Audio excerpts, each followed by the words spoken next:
my dear students, welcome to my channel Scholarly Minds and I hope you all are doing great। तो इस class के अंदर मैं आप सभी के लिए BHIC 134 यानी कि इंडियन हिस्ट्री के इम्पॉर्टेंट क्वेश्चंस को डिस्कस करने वाली हूँ।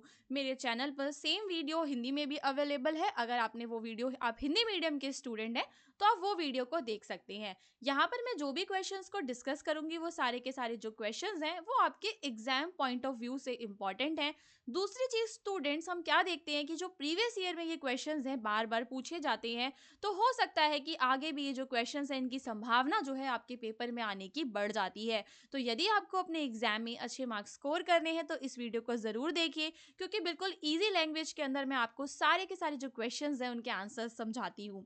तो यहाँ पर आप लोग देख सकते हैं मेरी स्क्रीन पर आपका पहला क्वेश्चन, जिसके अंदर आपको जो 1857 का जो रिवॉल्ट है उसके जो मेन रीजंस हैं, ठीक है, क्या क्या कारण थे कि 1857 में रिवॉल्ट हुआ, उन सभी कारणों को आपको डिस्कस करना है। तो सबसे पहली चीज आपको ये बताना है कि जो 1857 का रिवॉल्ट है इसे हम लोग क्या कहते हैं, first war of Indian independence या फिर सिपॉय म्यूटिनी भी इसे हम लोग कहते हैं। ठीक है, तो आपको क्या बताना है कि इसको हम लोग सिपॉय म्यूटिनी भी कहते हैं, ठीक है, या फिर इसको हम लोग first war of Indian independence भी कहते हैं, क्योंकि ये एक ऐसी पहली लड़ाई थी जो कि भारतीयों ने अंग्रेजों के खिलाफ की। इसके पीछे के ना कई सारे कारण हैं। देखो, सोशल कारण है कि जो अंग्रेज थे वो हमारी जो धार्मिक जो हमारे रिलीजियस जो हमारी मान्यताएं होती थी ना, उनको बहुत ज़्यादा इफेक्ट करते थे और हमारे धर्म को अपने कुछ भी नहीं मानते थे, हमारे रिलीजन को जो है इम्पोर्टेंस नहीं देते थे। और कई सारे इकोनॉमिक कॉजेज थे जिसमें आप परमानेंट सेटलमेंट के बारे में बताएंगे। तो यहाँ पे हम शुरुआत करते हैं सोशल एंड रिलीजियस कॉजेज से। So the British interference in the traditional social and religious practices of Indians caused widespread discontent। तो हम क्या देखते हैं कि लोगों के अंदर डिसकंटेंट था, असंतोष था भारी मात्रा में, क्योंकि जो अंग्रेज थे वो हमारी सोशल और जो हमारी रिलीजियस प्रैक्टिसेस होती हैं उनमें बहुत ही ज़्यादा इंटरफेयर करने लग गए थे। अंग्रेज जो हैं वो नए राइफल कार्ट्रिजेस लेकर आए। तो यहाँ पर एक र्यूमर फैला कि जो न्यू जो राइफल में कार्ट्रिज हैं वो एनिमल फैट के द्वारा जो हैं बनाए गए हैं। पर्टिकुलरली वहाँ पर बात की गई कि जो काउ एंड पिग होते हैं उनके फैट के द्वारा, एंड जो हिंदूज हैं काउ उनके लिए इम्पॉर्टेंट है, एंड जो मुस्लिम्स हैं उनके लिए पिग्स जो है दे कंसीडर्ड इट अनक्लीन। तो जिसकी वजह से सिपॉय म्यूटिनी हुई। और ये जो इशू है इसने इंडियन सिपॉयज को बहुत ही ज़्यादा इफेक्ट किया था, हमारे जो भारतीय सैनिक थे उन्हें। दूसरी चीज़, जो ब्रिटिश हैं वो जो रिलीजियस रिफॉर्म करते थे, जैसे कि उन्होंने सती को बैन कर दिया था, जिसकी वजह से भी ये हुआ। क्योंकि ब्रिटिशर्स जो हैं इससे जो हिंदूज थे ना, जो स्पेशली जो ऑर्थोडॉक्स हिंदूज थे, ठीक है, जो रूढ़िवादी पुराने विचार वाले जो हिंदूज थे, उनमें हम देखते हैं एंगर आ गया, क्योंकि वो नहीं चाहते थे कि सती प्रथा हटे या फिर विडो रीमैरिज जो है इस चीज को लेकर भी वो लोग जो है नाखुश थे। तो दूसरा रीजन ये है। फिर हम देखते हैं इकोनॉमिक कॉजेस। तो हम क्या देख पाते हैं कि जो ब्रिटिशर्स हैं उन्होंने इंडियंस पर देखो हैवी टैक्सेस लगा रखे थे फार्मर्स के ऊपर, ठीक है, और डी इंडस्ट्रियलाइजेशन हो गया उनकी वजह से इंडिया का, जिसकी वजह से पॉवर्टी फैली, अनरेस्ट फैला लोगों के अंदर। और जो लॉर्ड कॉर्नवालिस हैं वो 1973 में परमानेंट सेटलमेंट लेकर आए, जिसके तहत उन्होंने जो रिवेन्यू है उसे फिक्स्ड कर दिया था। अब चाहे तुम्हारी फसल अच्छी हो चाहे ना हो, आपको उतना रिवेन्यू पे करना पड़ेगा, जिसकी वजह से जो हमारे बेचारे पीजेंट्स थे उनके ऊपर बर्डन आया। और हम क्या देखते हैं कि बहुत ही ज्यादा डिस्ट्रेस फैला।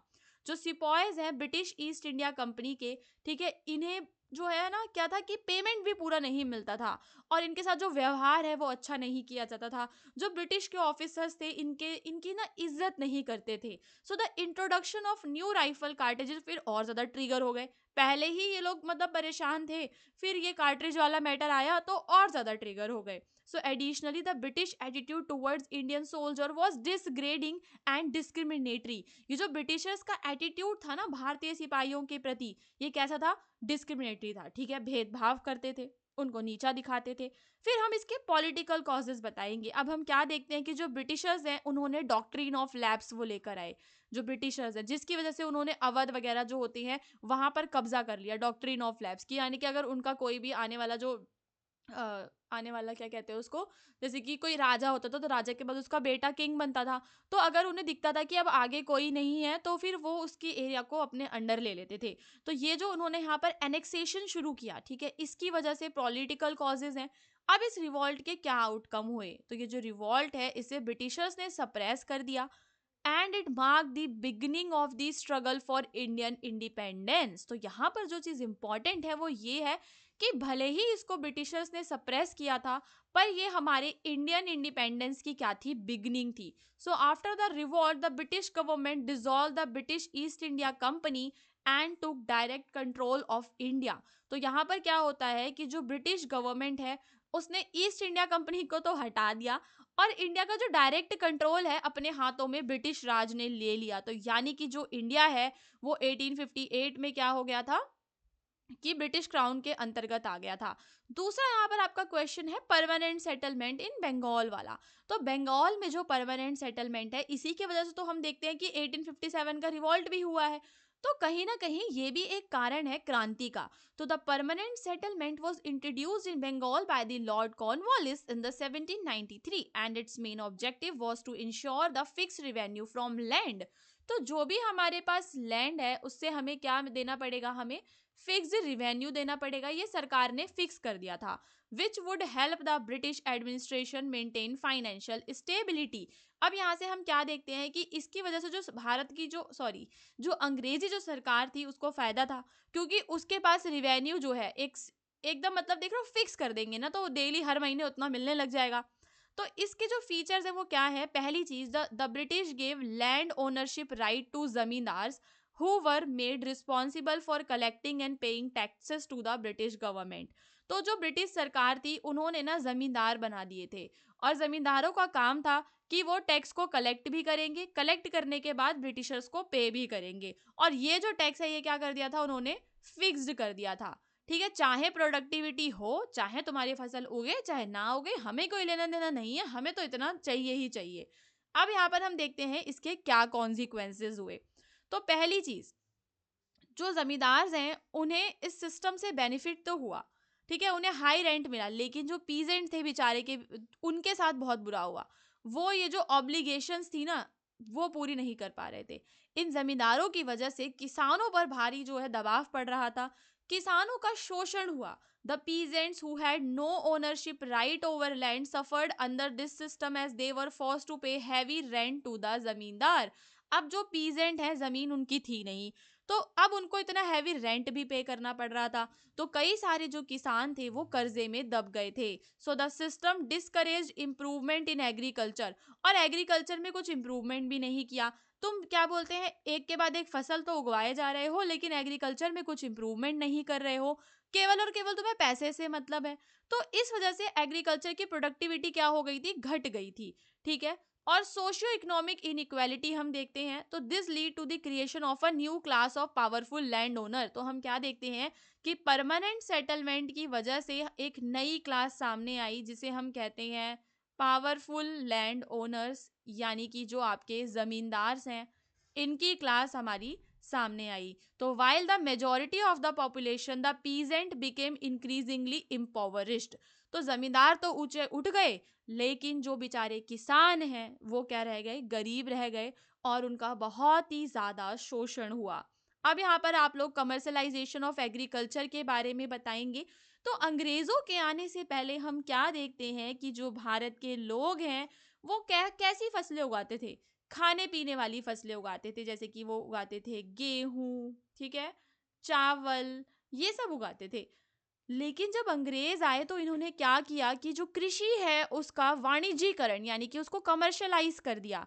यानी कि अब खेती तो करो लेकिन जो भी उत्पाद होएगा उसे क्या कर दो, बेच दो। तो बेचने पर ज्यादा जोर दिया जाने लग गया। अब हम इसके की फीचर्स देखेंगे। सो जो ब्रिटिश है इन्होंने एनकरेज किया cultivation of crop like cotton, opium, Indigo and jute.